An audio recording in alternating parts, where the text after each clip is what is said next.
Hi, I'm Paul. I'm Mike. And We're tattoo artists at Bob Shaw's Tattoo. I've been tattooing for 12 years. 2.5 years. There are tattoo schools, but they are totally wrong.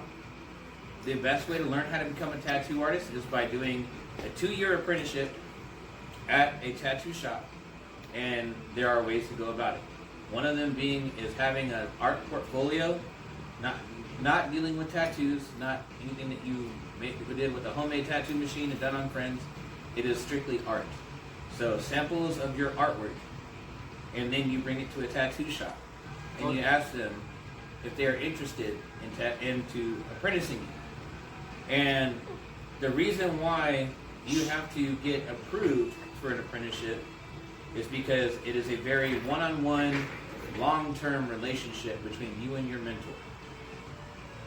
Oh yeah. Yeah, show the drive. You want to definitely have at least a drawing a day. You want to have it in your portfolio. You want to have it professionally looking. You want to look like you want to be hired right on the spot. Obviously, I'm more recent than he is on passing my apprenticeship, so definitely just best word of advice: keep your head up, do as you're told, keep your mouth shut. Make sure you listen to everything that they have to say, and just if it's something you want to do, draw every day. One a day, every day, at least try to make a personal goal for yourself to make it even more than one a day, you know. It's a lot saying just doing one a day, you know, because you want to perfect it and all this, but the more you do, the more you'll be better and more noticeable you'll be, you know. My process, whenever I went through an apprenticeship, and I kind of teach my apprenticeships the same way if I decide to take one on, is, like you said, you have to show drive. You know, I don't just take people just because you ask me. If I feel like you don't have the drive to do what it takes to become a tattooer, I'm not going to take you. And like I explained in a debate that I had on Facebook,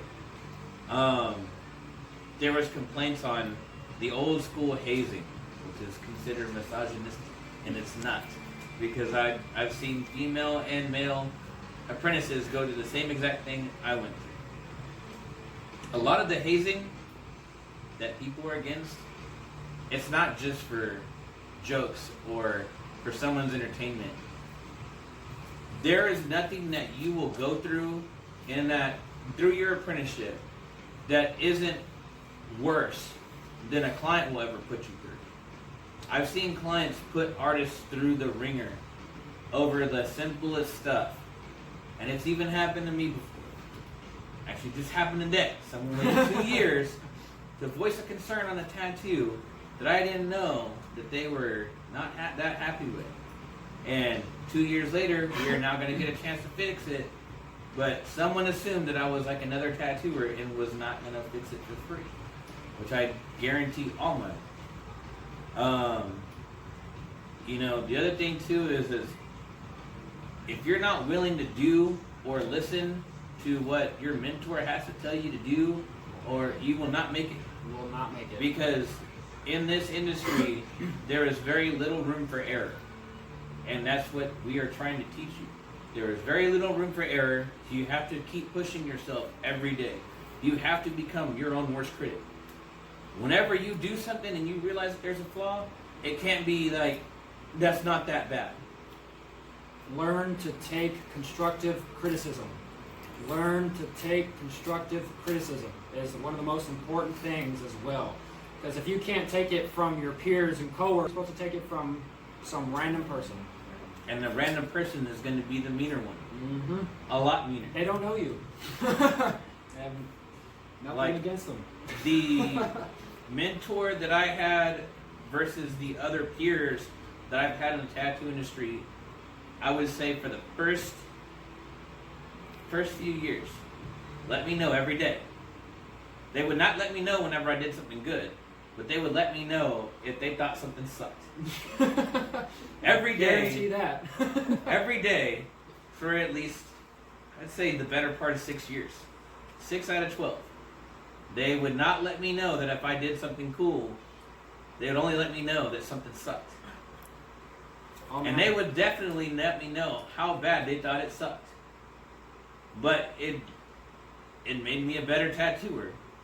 Like, and that's the thing. Like, I've actually had the last apprentice that I had.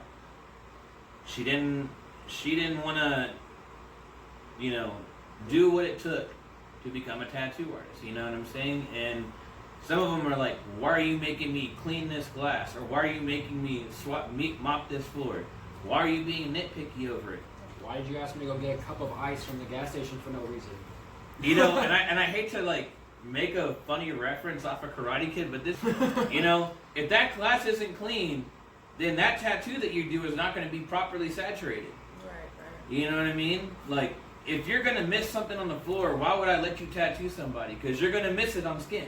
And it's going to make for a bad tattoo. Gotcha. And I guarantee if you see it, they see it as well. Okay. Absolutely. Oh, clients will definitely notice it before you will. Oh, yeah. And then they're going to let you know how much they don't like it before anybody else notices it. And they're not going to be as nice. I have actually watched a female apprentice that another guy in our shop was mentoring, and he took it way too easy. Mostly because she was female. He was afraid of like any type of lawsuit if he ever said anything, if he ever spoke his actual mind. So he let her skate by. She skated by and long enough to do 2 tattoos, and when she messed up a tattoo on a client, that client like Tore apart. verbally beat her down. Yeah. And then turned around and tried to beat my buddy down verbally. For teaching her like this? Oh yeah. I mean, we had to sit back with she quit that day.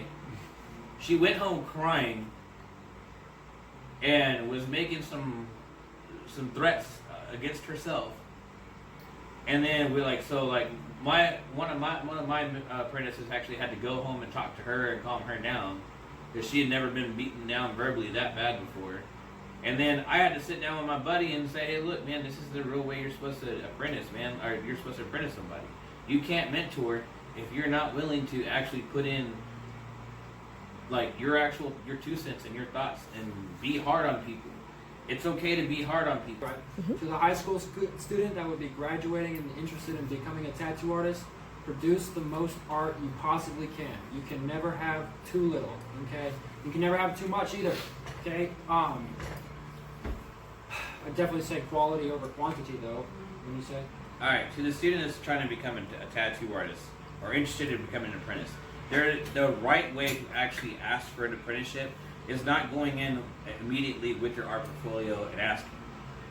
The best way to do it is actually getting tattooed by an artist that you like. If you like their artwork and you like their personality and y'all seem to vibe, start getting tattooed by them. And then as you're getting tattooed by them, you can slowly start asking questions about how everything works. And then whenever he or she feels comfortable enough to go ahead and explain how this industry works, then you can start bringing your art around and asking their advice on if they feel that you would be a great fit. Like I said, this industry is also not for everybody. So before getting into it, or before thinking that you want to do it, very, very, very much so, explore your options. Take some time, explore options. If you're going to wait a year to go to college, wait a year to become a tattoo artist. Make sure that this is a lifestyle that you want, because this lifestyle is definitely not easy. You have to have a passion for it in order to be. You will fail. You will. If you do not have a passion for it, because this job is a sun up to sundown job. It's not as easy as everybody makes it. The artists that you do see that are doing making $1,500 a day, that's a 1% group, and that's mostly because, if I'm going to be real with you, a lot of them are booked only because they are putting out a lot of art at a short period of time, or they're just doing everything that is faddish. Thank you for watching Able Cafe, where we talk about real life. Get answers. Discuss college awareness, because you too can be successful.